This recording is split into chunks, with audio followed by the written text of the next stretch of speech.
Some of the things we did, we started initially on day one by getting all the teaching staff together, putting them in a room and actually asking them what they thought made good teaching, what mattered to them, what you should look for when you're trying to decide if teaching is good enough for students. And we used that to put together our own teaching and learning framework, which allowed us to use that for any of our quality assurance, lesson observations, planning, work sampling, conversations with staff about their own personal development and where they needed to improve. So that was one of the things we started with. Alongside that, we introduced spirals of inquiry as a way of framing some of the CPD staff had. We wanted to move away from staff sitting in a room and just being fed information all the time, and much more towards them focusing on the students and driving their own development with that at the centre of it. So that's been a model we've used for the last couple of years, and staff are now really very much enjoying that process actually, and very much seeing the benefit of that. That's led, I think, to the change in some of the culture in the school around putting the student first and looking at what's best for them.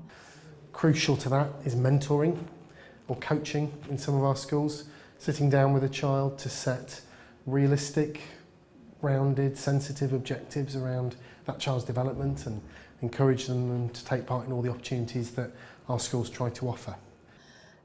We also have within our trust something called pledges, and this is something where students can work towards different elements of character and experience outside of the classroom.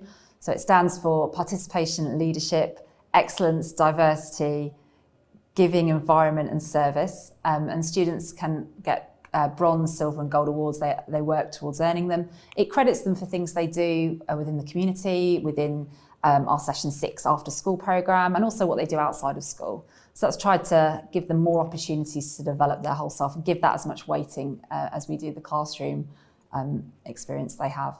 We also do the lift-off programme. So as the school had lost so many students and we were in a position of special measures, it was really important that parents had the confidence in their child coming to us. And part of that was building a really strong, welcoming transition programme.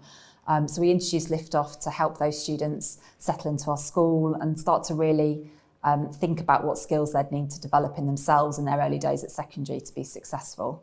We were in a situation where staff were teaching very much out of subject, had started to become quite unhappy, I think, really, in where they were working, what they were doing. A lot were teaching out their subject, a lot were being asked to do something they didn't really believe in and hadn't bought into.